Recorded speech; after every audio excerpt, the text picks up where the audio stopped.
Well, today we are going to do something a little bit different. We are going to have some question and answer time. So I've got a panel of people that are going to answer questions with me up here today. So I'm going to invite them to come and join me. So there's some folding chairs over here. If you want to just grab one of those chairs, and we'll set up kind of a semicircle right up here, and we'll start into this. So today is the final Sunday in a 4-part series on parenting and grandparenting in a new world. So we've talked about a number of different issues.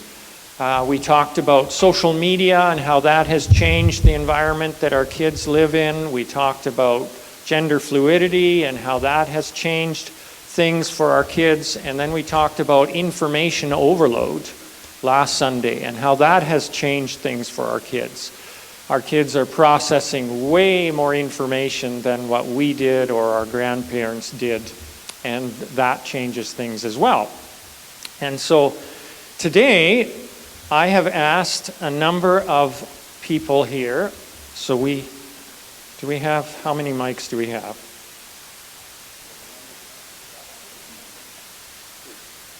Oh yes. Okay, and so I'm going to put this mic on, and that way we free up another mic.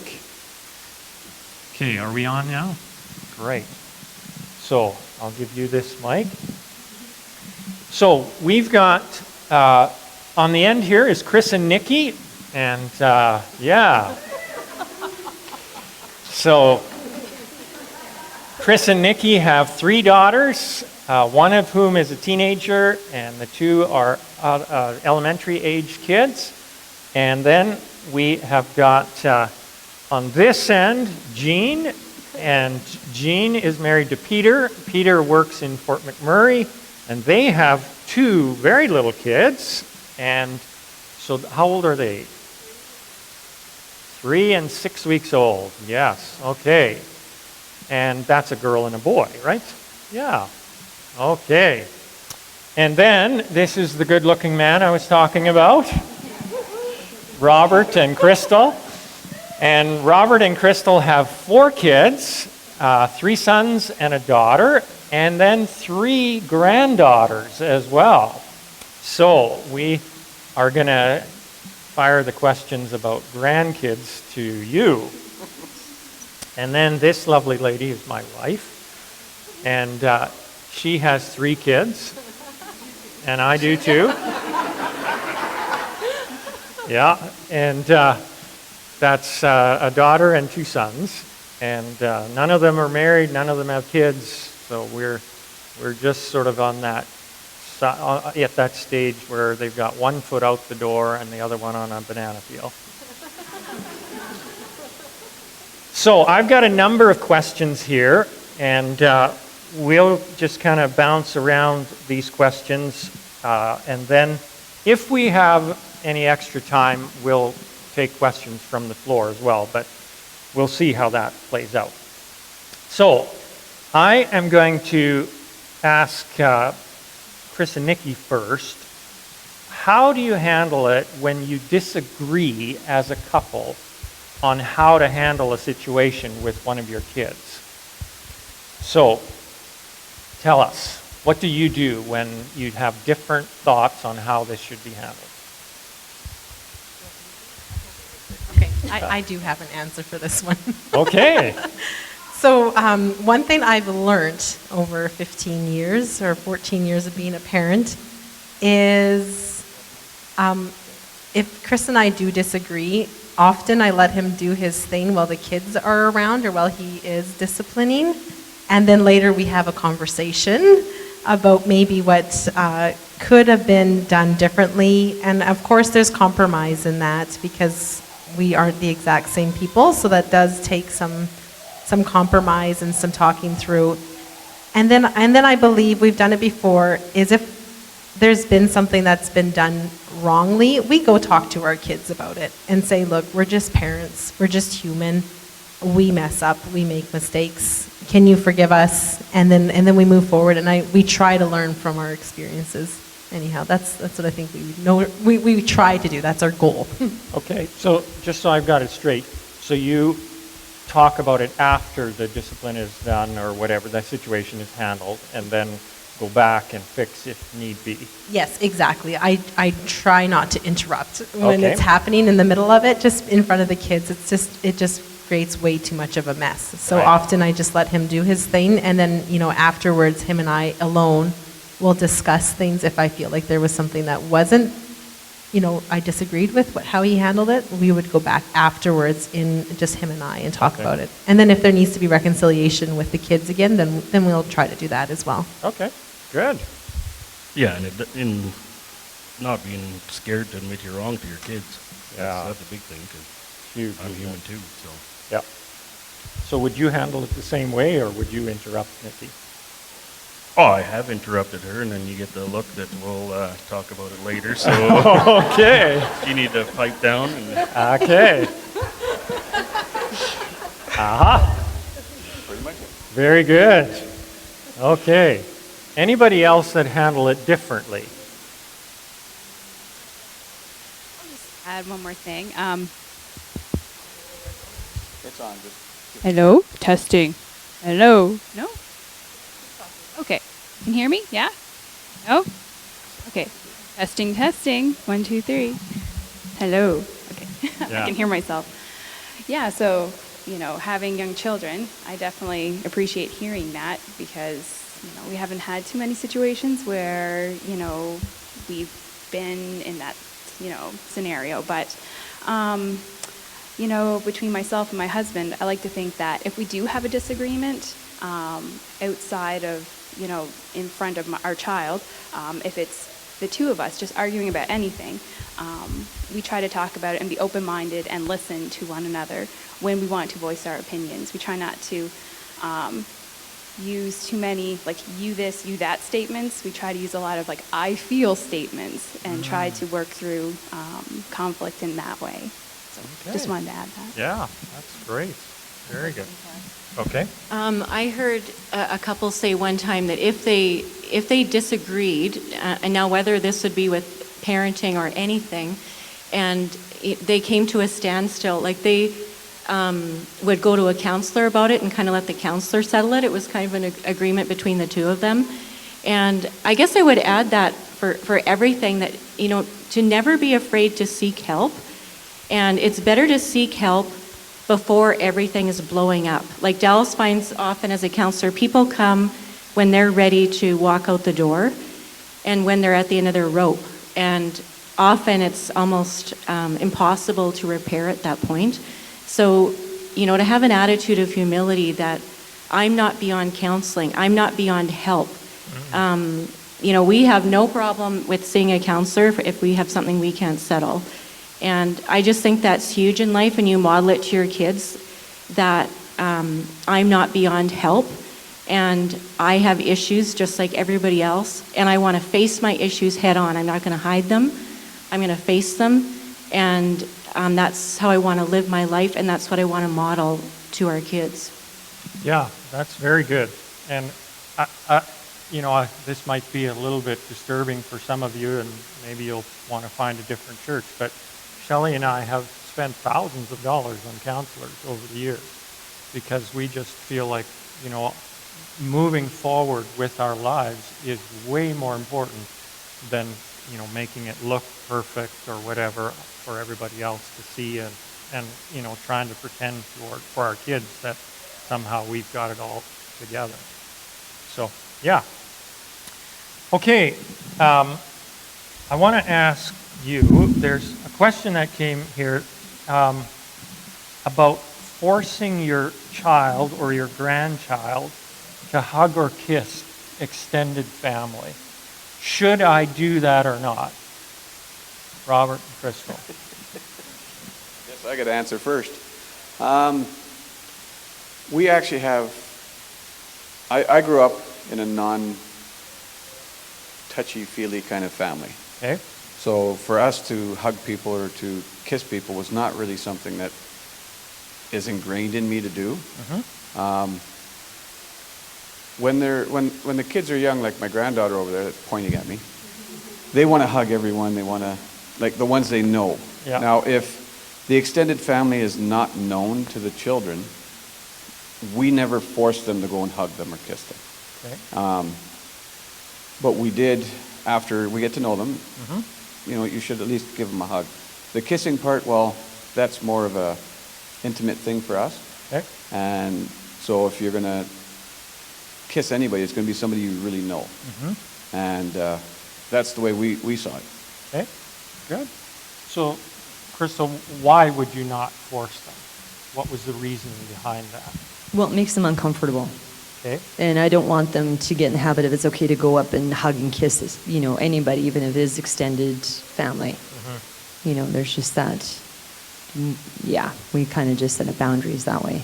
Yeah, it is kind of a boundaries issue, isn't it? Mm-hmm. And it's one of those things where we as parents don't think through that sometimes. Because think about it, if Robert was forcing you to hug and kiss somebody that you don't know, you probably wouldn't be too happy about that. I say forget it. Yeah. Not going there. Yeah. Yeah. Okay. I'm going to ask this question of you, Jean. Because I know that Peter works away quite a bit, how do you help your child handle those long absences when Peter's away? First of all, maybe just explain to him what his shift rotation is so we understand.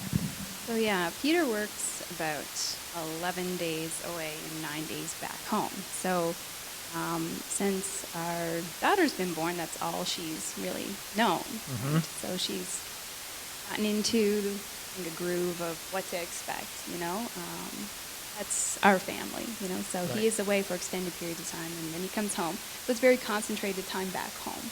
Right. When he's gone, right? Yeah. He's not physically present. So that's kind of what that's how our life is.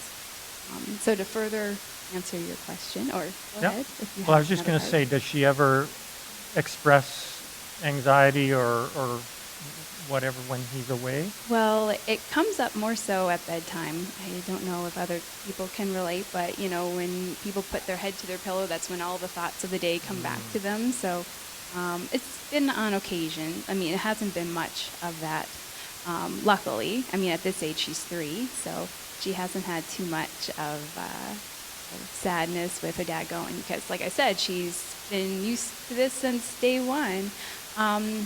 To answer your question, I guess, of how we,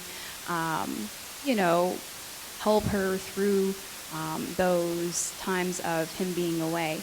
We do a lot of what we call mind, body, and soul time together. And that's more of one-on-one time, one parent, one child. Now that we have 2, we have, to divide that going forward. But we don't know what that's going to look like yet. But, ideally, I don't know if anyone's heard of positive parenting and that sort of phrase being thrown around. I thought up until Addison was 1 year of age, I'm like, yeah, okay, I'm good at this parenting, I can do it. But then, by the time she hit 2, I'm like, oh, I don't know. So I've looked into this positive parenting, and what I have read is that individuals try to do this mind, body, soul time. So it's about being emotionally present with your child, at least 10 minutes a day, every day, and it's emotional nourishment, the way it's phrased. So if you want to do more of it, if you can do it twice a day, 3 times a day, whatever the case may be. I don't know about anybody else, but there's been times where, I spent all day long with my children, and I know I'm not emotionally present. I'm just doing things, going from one task to another to another. And, it's about stepping back from all those distractions of life and doing that one-on-one time, 10 minutes, like I said. And you can call it whatever you want. We call it, daddy-daughter time or mommy-daughter time. You can call it whatever you want, special time. You put a label on it. So at the beginning of that time, you say, okay, we're going to start mommy-daughter time, daddy-daughter time. And then you do the 10 minutes of whatever activity it is. And the key is that the child gets to pick what it is to do, so they feel like they have power and control in their own lives too. So it's kind of feeding into giving them control. So then it reduces power struggles in other areas of parenting. That's the goal anyway. So we've been trying to do that, and at the end of, daddy-daughter time, he'll say, I can't wait till tomorrow when we do more daddy-daughter time, specifically. So, and the idea is too, you should do it at the same time every day so it becomes expected. We're not perfect at it, we don't always label it, but that's the goal, what we try to do. And we text, we FaceTime.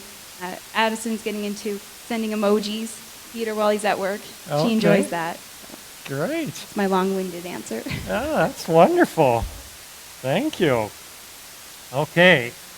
So here's a question I'm going to ask Chris and Nikki. How do you get your child to stop hurting other kids?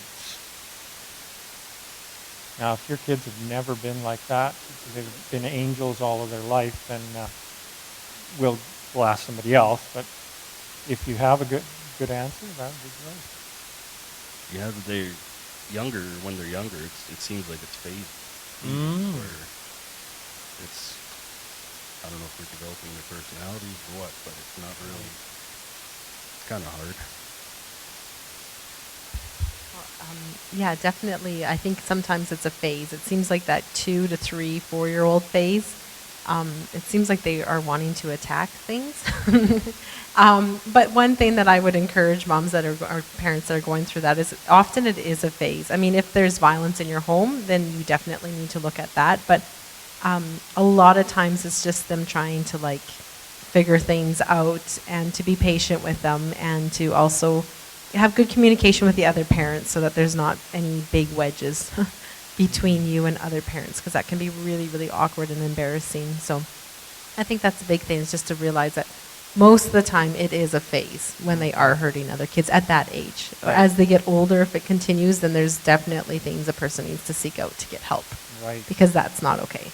Right. Yeah. Anybody else have any thoughts on that?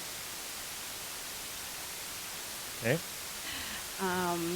From what I've gone through, not that I've had to deal with, physical abuse from my child, but I know at one occasion she did, hit me.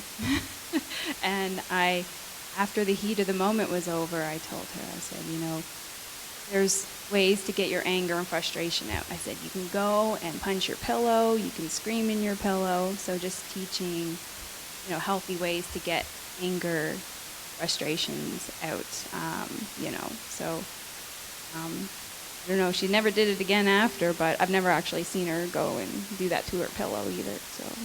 Okay, great. So here's the classic question that we've all been waiting for. How do you get your kids to stop fighting with each other? Okay, who wants to go first? I'll go first. Okay. Because we have 3 boys and they're all fairly close in age, we can all imagine. You're the girl. You didn't get beaten up as often.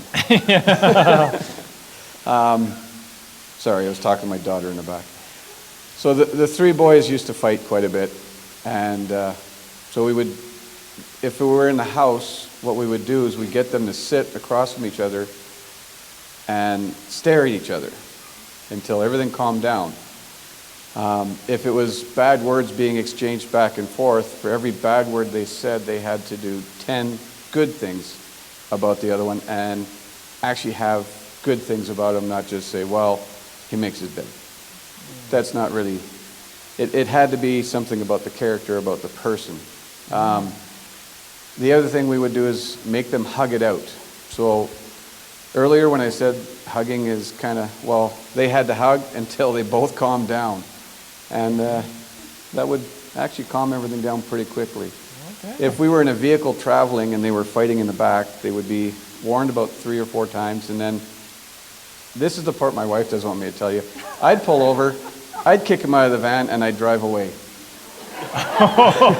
Okay. Now, in all reality, I'd only go about a half mile, turn around and come back. But it was enough to scare them to thinking, I'm going to leave them on the side of the highway, they're going to have to figure out their way home. Okay then. And it worked. The rest of the trip, they were pretty good. Okay, then. So that's how we dealt with it. Okay. Uh-oh. In the van, we traveled to Grand Prairie twice a month, and they would get very comfortable, and they would have good scraps. So it did help out. It did work. I got a lot of people looking at me before saying, "You abandoned your kids?" And so we saw them. We could still see them. Yeah. You know. The other thing that we did is they got older, and the boys would start throwing fists at each other's face, and whatever they can get at. It's like, okay, guys, and we do the hugging thing, and after you have to try a different strategy. Well, we went out and bought them boxing gloves from Canadian Tire. And we're just like, okay, guys, you want to fight this out? You're going to learn to fight, but you're going to fight fair. He was the referee. Okay. There was no groin shots. There was no head shots. And it was, and they learned. After a while, they tired themselves out. Okay. But we made sure that it had to be, it was fair. As best we could. If it got out of hand, that's it. Boxing gloves are off. You're going back to the hugging technique. What would you like more? And we have a picture of Robbie and Christopher doing this and hugging it out. And you should see, you're like, you can't be strangling each other. It's got to be 12 and a 14-year-old doing that. They're just like so far apart, right? Yeah, anyways. Okay. Great. Anybody else? Well, we have girls, so it's a little bit different than the boxing gloves. But sometimes I'm sure they could use those. One thing we try is okay, we know you're frustrated with each other. Take a time out. Okay, once you've calmed down, the pressure's relieved, you go to your room and color. This is how we deal with it. Obviously different than boys, yes. Go outside with the horses. Go do something to relieve the pressure. And then we're going to have to talk this through, guys. And when we legitimately try to get them to talk through at the age that they're at now. I mean, as infants, you can't do that. But at the age that they're at now, just to kind of start talking through, why did this frustrate you? Why did you say that to your sister? Trying to kind of counsel and talk them through what's going on. And often they're given extra chores if they're bad. And my house gets cleaned really fast, and it's awesome. So that's how you end up, is if you do that, you're going to have an extra chore above and beyond what you typically do on a daily basis. Okay. Very good. Very good. So, it's no secret that I talk quite a bit in my sermons about dealing with your own issues and so on. I'd just be curious to hear a little bit of how does that play into parenting? For parents to actually deal with their own baggage as you're trying to guide these little ones around you. So you've got the mic. Why don't you start?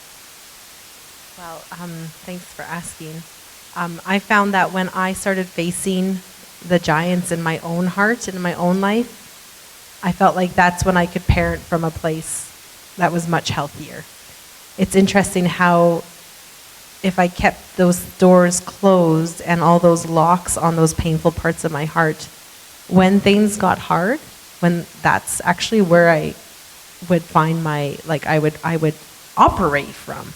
Because most of the time I could keep it relatively under control, but when the pressure got there, when the kids are fighting or when we're having issues in our marriage, that would be my source where it would come from. And not that I intentionally did that, but it just was what happened.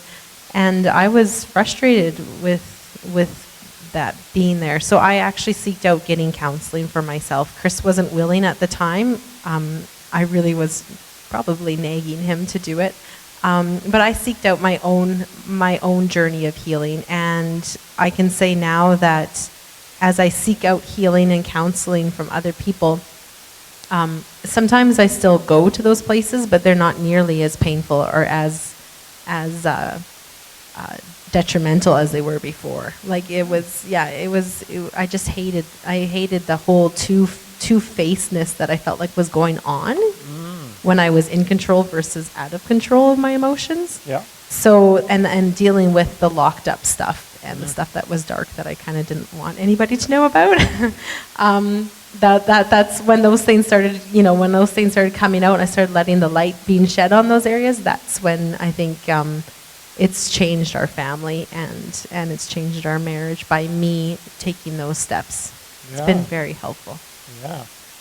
So Chris, how have you seen changes playing out? Oh, it's a lot easier to interact with each other, and yeah, since Nikki's started her journey, I started mine a couple years after that. Mhm. And yeah, just dealing with my past, and it's brought a peace, and you can actually,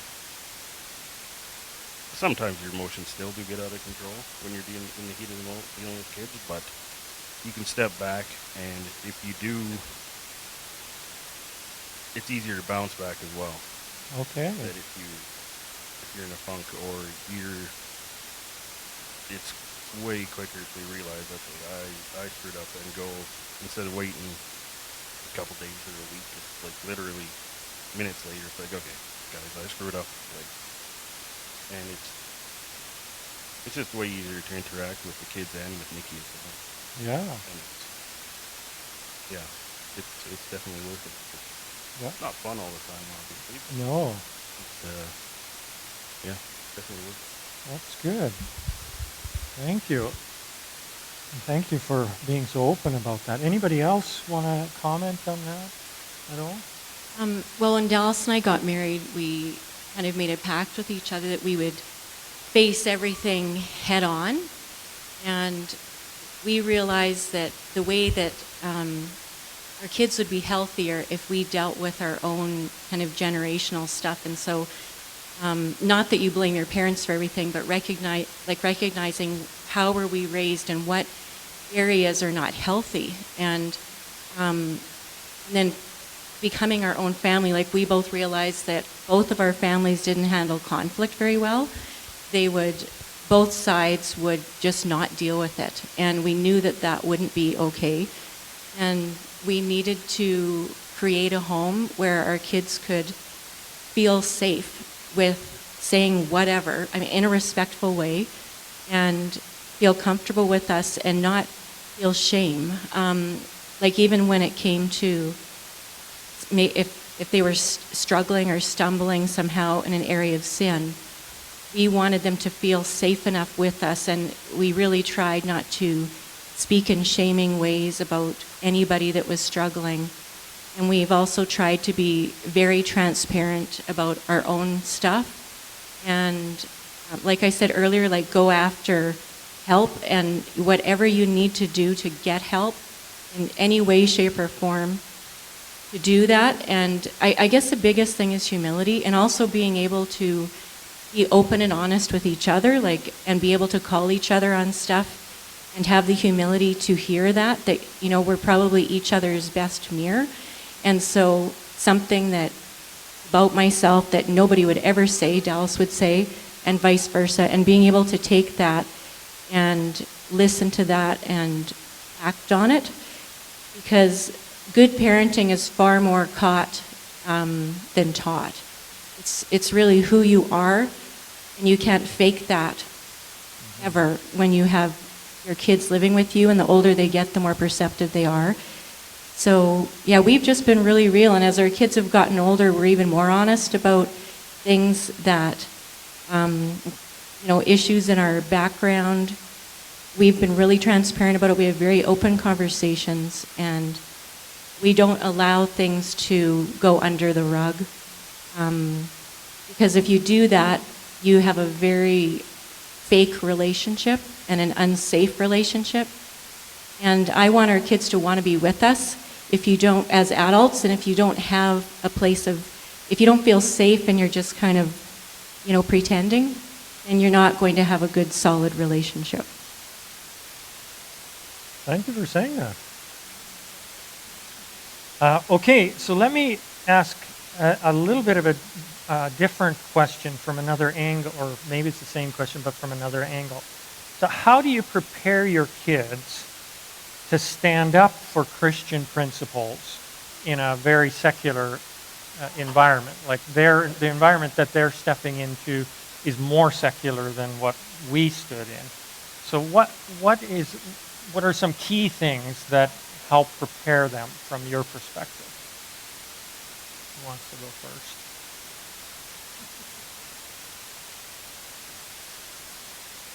I guess if nobody else will say anything, I'll say something again. I mean, I think creating a safe home environment is number one because they can't do it without support. So if they feel loved at home, that would be the first thing. And then if you can find supportive friends, because it's really hard to do anything without support. Now, that has been challenging for us in Whitecourt. At times there haven't been a lot of Christian friends around. And particularly Julie and Joel went through a lonely time in high school, and they pretty much stood alone. Josh handled it a bit differently, and he had a lot of friends that weren't Christians, but he still managed to, most of the time, stay by his convictions. And probably the other aspect is we just prayed a lot.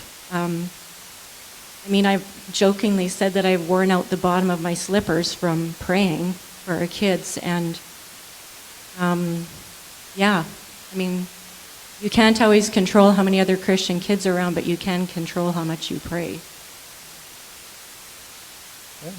Anybody else? Okay, I was thinking the other thing too is a strong identity. I think if we can instill in our children just a really strong identity and who they are and who God is making them to be, the identity and the security of what they have at home, I think they can walk out with their head held high at school and be okay with people not liking them. Like we're with one of our kids, we're running into that a little bit. And you know what? If you only have one or two good friends at school, that's okay. That's okay. We're going to find you other outlets. We're going to find you other places where you can, have a hobby, or we want to get you connected with an auntie or an uncle that can really pour into your life. Like we're kind of grabbing from not just the school pool of support for our kids. Yep. So one of the things that Chris and I really try to do is connect our kids with that person, like an auntie. It may not be a biological relative, but that auntie that can really pour into one of our daughters' lives. We really find that helps just so that they can have another support outlet and build their identity, build who they are and who they are called to be in this world.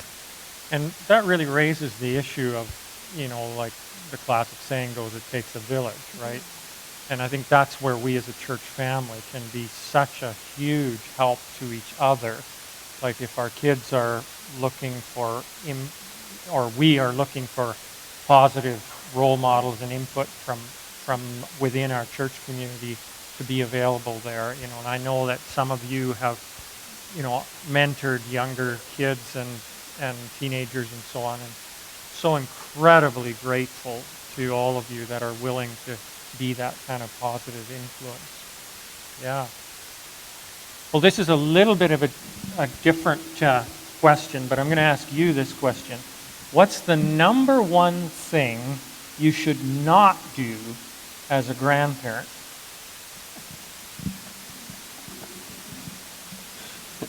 The number one thing that I would suggest is that you do not go against what the parent wants. We have our daughter who is raising her child as a Christian child. We have our other son, our oldest son, has two daughters. And when they first were having children, they had mentioned the fact that they didn't want any kind of influence from us as far as Christianity. They wanted the girls to make their own mind up. And I sat down with my son and I said, if I don't give you information on how to rebuild an engine and tell you, go rebuild an engine, how are you going to rebuild that engine? And he looked at me and I said, well, you kind of need instruction. So that's all that we're doing, is giving instruction. We didn't go against the parents behind their backs and take them to church and throw the Bible at them. But we did explain to the parents without the children being around that without information, the child will not know where to go. And it's the same thing with anybody, whether your child is a grandchild, that's just a couple of years old, or a child that you've just come to faith and you're trying to bring them to it. Yep. It's hard to sit there and throw a Bible at somebody and have them come to Christ. They need instructions. They need to see you walk it out as well. But for the biggest thing is not to go against the parent, whether it's through discipline or whatever, not to look at the parent and go, you shouldn't be doing that in front of the child. Right. If you don't agree with it, take that parent aside, your child aside, and have a chat with them. Earlier you had said, how do you deal with parents not... Well, Crystal has this thing. She walks up behind me and she grabs my elbow. That's her way of saying, we need to talk before you go any further, trying to discipline somebody. Okay. And then we will actually leave the room, Okay. leave the child thinking about what it is that they've done, because it's not right to turn around and go, hey, you know what, that's the wrong way to go. So what you do, like Crystal grabs my elbow and I go, okay, we're going to go talk about this. You're just going to sit here and think about what you did. Yeah. My dad used to do that. Go up to your room, think about what you did. I'll be there in a few minutes. And that's a whole different story. Yeah. But yeah, that's the way we did it to Okay. handle the conflict, and we should be doing the same thing with our adult children Right. away from their children. The point of actually being able to have a signal for us as parents of when we're losing it, with our kids, because I've lost it with my kids before. I had to give him permission as a sign, because nobody likes losing it in front of their kids, honestly, or after the moment. You think about it, it's like, man, I really went over the top there. I had to give him permission and be okay with, he just touches my arm, then I know I'm getting out of control. That's the signal to me, is like, I got to calm down. And I'm not listening to that, because I will do that too, right? I'll get my moment. Then I give him also permission to actually say, honey, you're losing it. You got to calm down and relax right now.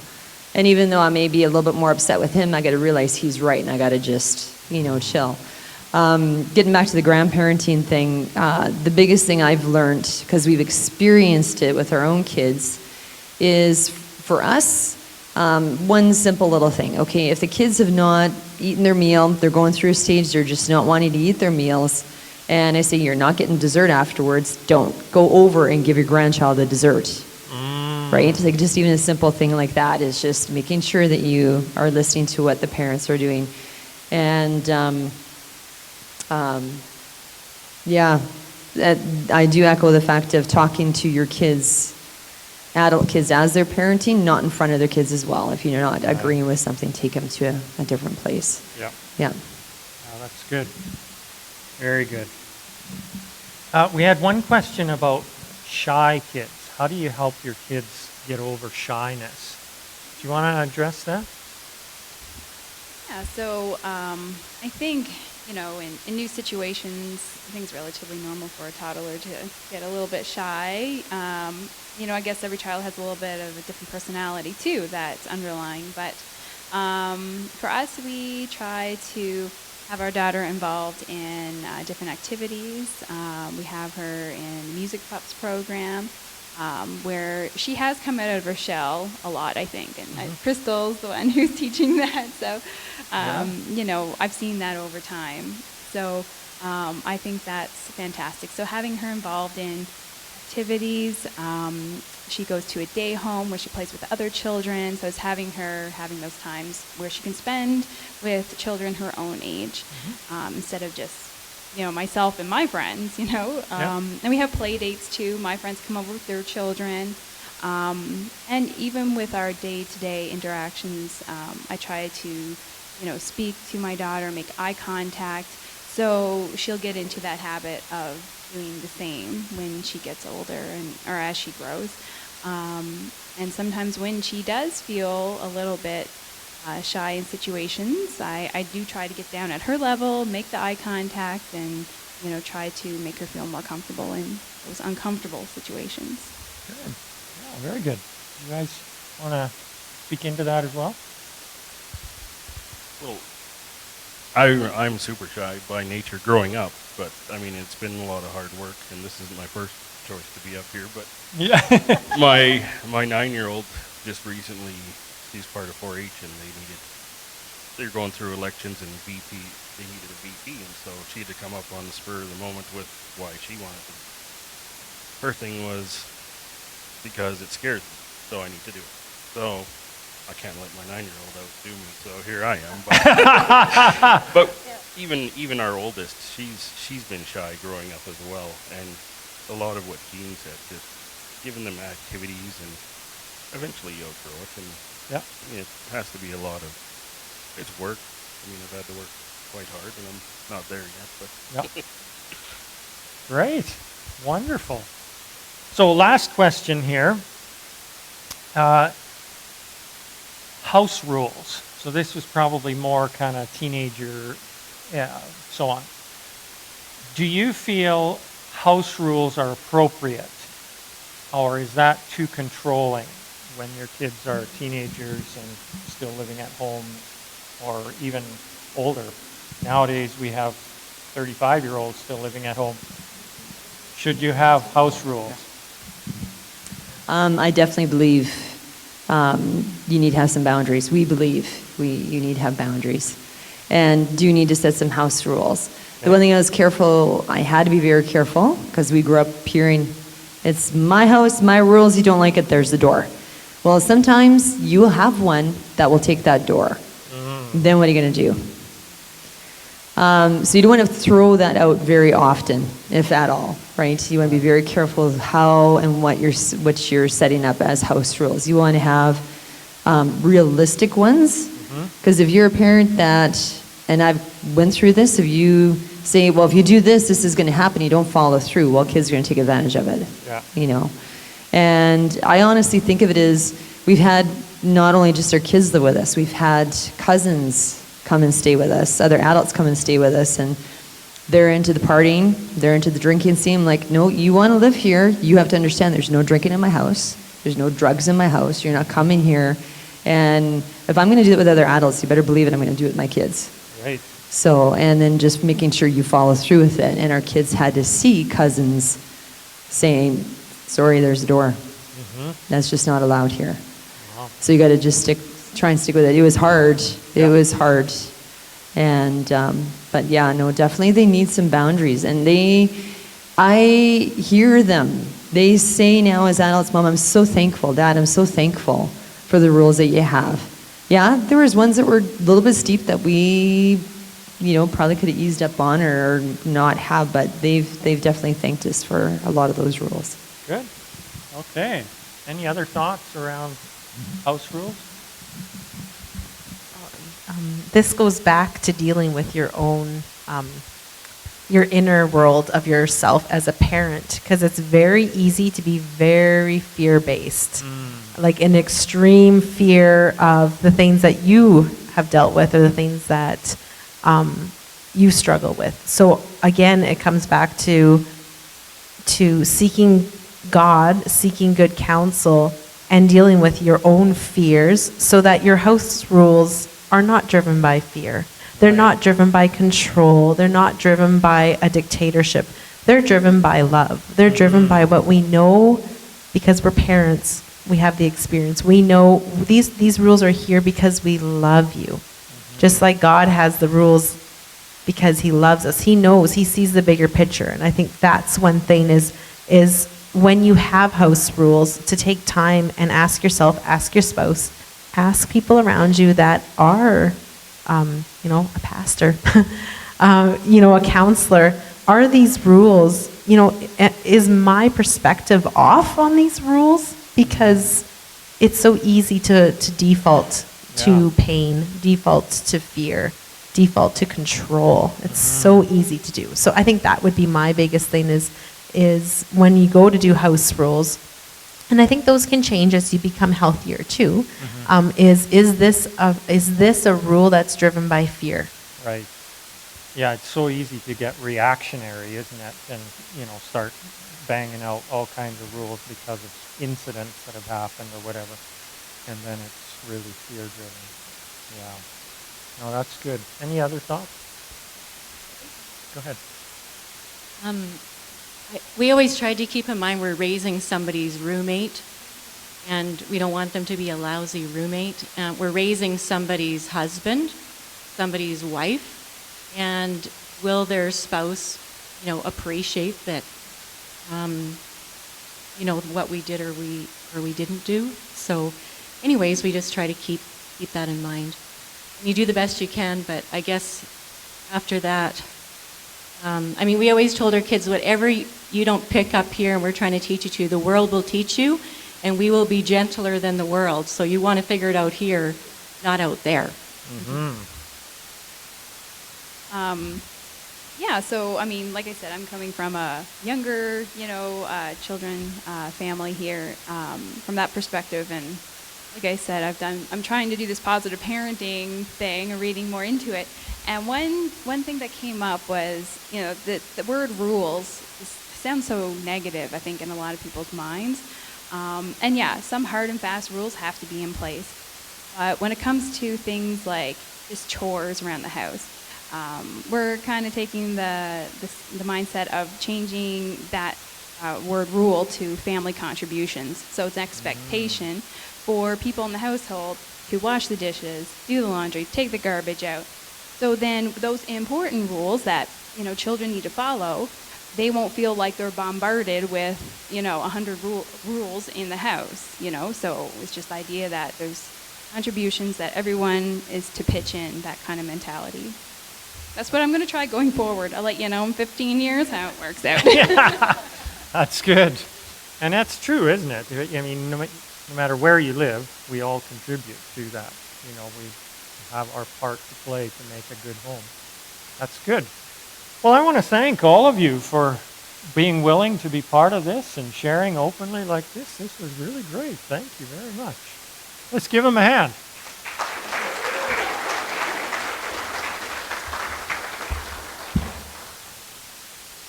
Well, let's pray, and then we'll let you go and have some lunch.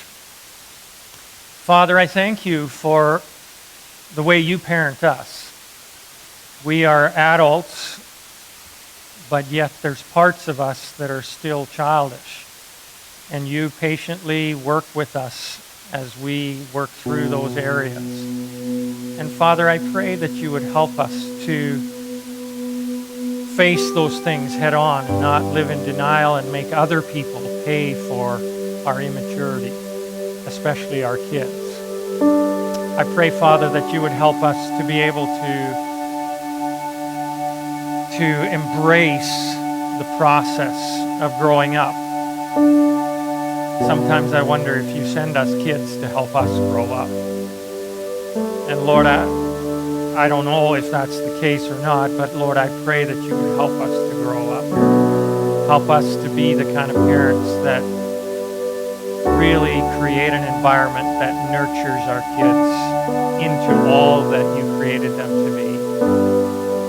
And then when they grow up and have kids, that we as grandparents can be the kind of influence that will truly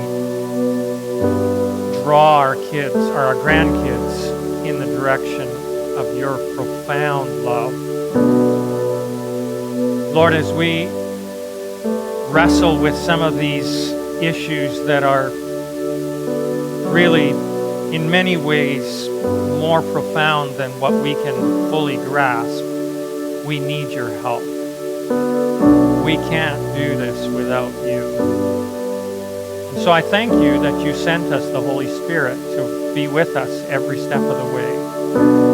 And I pray, Lord Jesus, for every one of us in this room today, that you would help us to follow the lead of the Holy Spirit. Whether we are parents ourselves, or grandparents, or aunts, or uncles, or friends, or in some way interacting with children, I pray that you would guide us so that we can truly be the kind of influence that is helpful. We thank you, Lord, that you have given us this help. And Lord, we trust that with that help, we can do this. In Jesus' name, amen. Well, thank you so much for your patience today and all throughout this series. Next Sunday, we're going to start into a new topic. We're going to talk about loving when love is dangerous or loving dangerously. And so it's going to be a completely different direction. I look forward to meeting you again then. And if you're sitting here today going, yeah, okay, I'm interested in this parenting thing, but I'm not sort of tracking with you on the whole Jesus thing, we would love to introduce you to Jesus. So we had some prayer people over here earlier, and I'm going to ask them to just find their way over there again. And if you are curious about the whole Jesus thing and how that can impact your life, you heard some personal stories here from people and how they're dealing with their inner world has impacted their parenting. Just slip over there before you head out the door, and they will walk you through how to connect with Jesus and how that can impact you at a number of different levels, not just parenting.